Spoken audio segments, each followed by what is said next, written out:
2024 ఎన్నికలు జరిగే నాటికి మందనేది లేకుండా చేసిన తర్వాతనే ఓట్లు అడుగుతానని చెప్పి ప్రతి అక్కకు చెల్లమ్మకు నేను మాటిస్తా ఉన్నా. 25కి 25 ఎంపీ స్థానాలు మనమే తెచ్చుకుందాం.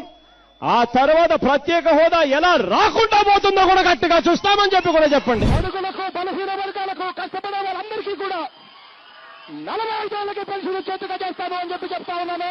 గవర్నమెంట్ లో ఖాళీగా ఉన్న మొత్తం 2,30,000 ఉద్యోగాలు రిలీజ్ చేస్తాను అని చెప్పి మీ అందరికీ కూడా నేను మాట చెప్తా ఉన్నాను.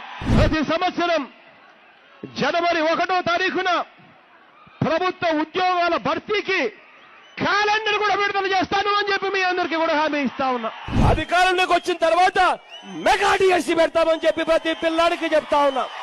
నా సిపిఎస్ మనం అధికారంలోకి వచ్చిన వారంలో చేపించేస్తానన్నా, దాని గురించి పక్కన పెట్టి ప్రతి గవర్నమెంట్ ఉద్యోగస్తునికి నేను మాటిస్తా ఉన్నాను. నాది బాధ్యత అని చెప్తా ఉన్నాను.